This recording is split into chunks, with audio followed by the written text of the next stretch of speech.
Halo guys, kembali lagi di Ayo Bicara. Bicaralah sebelum bicara itu dilarang. Sebelum lanjut menonton, jangan lupa subscribe, like, share, dan juga komen. Let's talk a little bit about the divisiveness of politics in recent years. We see it still going on in America, awful divisiveness. We had a period here in Australia which seems to be easing a little bit. You have been very heavily criticised for a very divisive campaign when you ran for governorship and won because you teamed up. You played the religion card and it's kind of haunted you ever since. Do you regret it? Let me put it this way. Whenever you have an election and then you have competing candidates, give you one example. If the candidates were different in terms of gender, one male and one female, then gender issue will dominate the conversation. It can be the divisive factors. But you could, you could have played the bigger man. Let me continue that. And then if the candidates come from different ethnic groups, then ethnic issue can divide. And even sometimes when you have a referendum where there is no person, there is no faith involved, it can be divisive.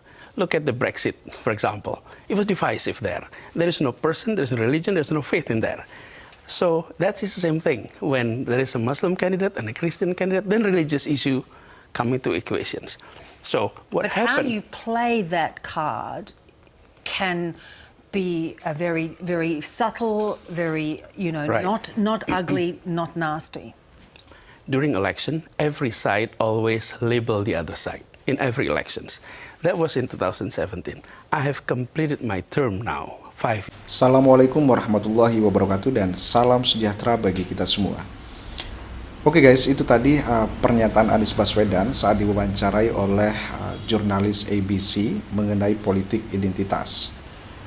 Pada saat Anies Baswedan ditanya oleh jurnalis tersebut mengenai politik identitas dengan pertanyaan, apakah Anda menyesal telah menggunakan isu agama sewaktu mencalonkan sebagai gubernur yang pada akhirnya membuat dia menang pada waktu itu ya. Kemudian Anies Baswedan pun menjawab yang pada intinya dia mengatakan bahwa dalam pemilihan umum itu memang begitu, selalu ada keterbelahan. Artinya Anies Baswedan tidak menjawab apakah dia menyesal atau tidak karena telah menggunakan isu agama dalam meraih kemenangan di Pilkada 2017 di DKI pada waktu itu guys.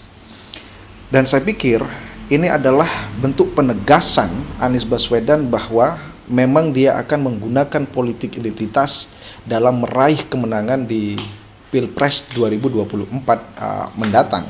Bahkan kalau kita ingat salah satu pendukungnya pun yaitu Partai Umat yang di dalamnya itu ada Amin Rais, melalui ketua umumnya mengatakan secara lantang dan tegas bahwa mereka akan menggunakan politik identitas. Dan terkait politik identitas ini memang selalu menuai kontroversi di tengah-tengah masyarakat. Bahkan salah satu tokoh NU yaitu Ahmad Syahal memberikan kritikan yang sangat pedas terhadap Anies Baswedan karena mengatakan bahwa politik identitas tidak dapat dihindari di dalam setiap pemilu.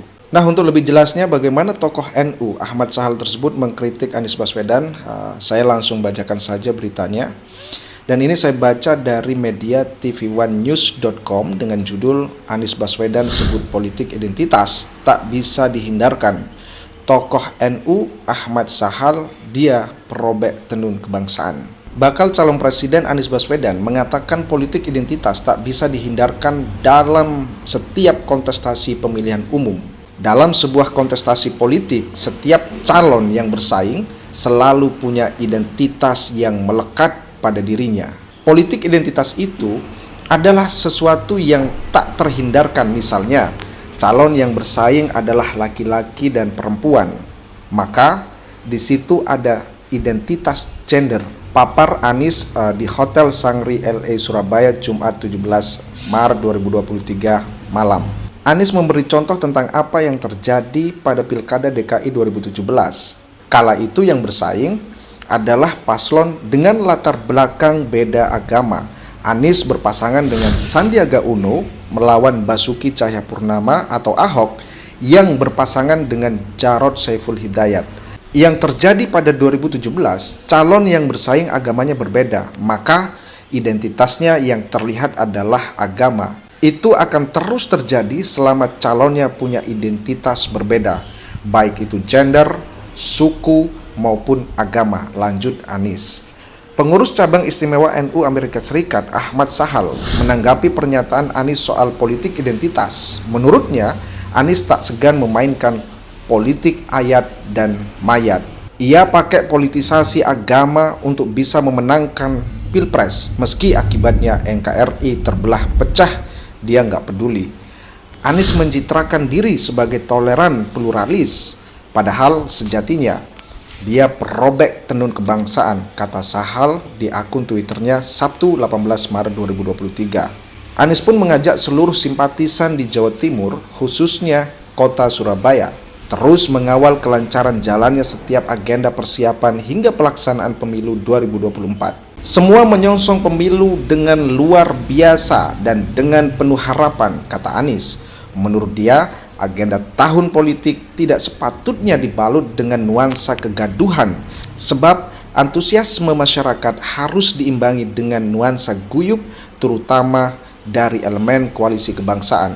Tak itu saja, kata Anies, pemilu juga harus dibarengi munculnya suasana sukacita, sebab dinamika pada agenda politik menjadi langkah menentukan masa depan bangsa di masa depan.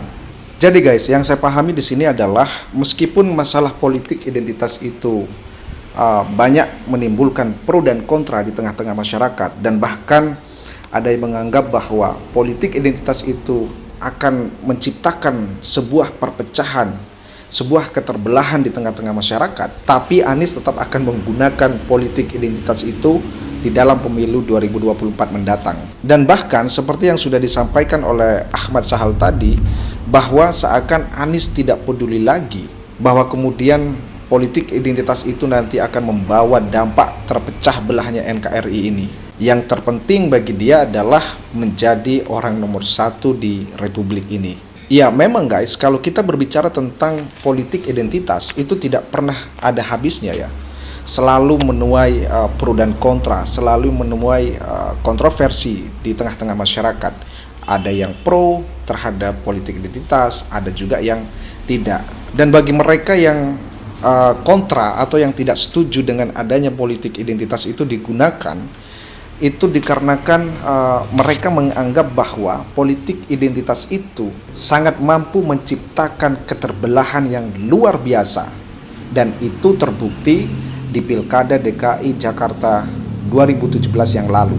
Caci maki, kafir mengkafirkan di antara kita, itu terjadi pada waktu itu. Dan itu semua adalah dampak dari politik identitas itu sendiri. Dan pertanyaannya guys adalah, apakah kita sebagai bangsa ingin mengulangi peristiwa yang pernah terjadi di DKI 2017 yang lalu? Tulis pendapat kalian di kolom komentar.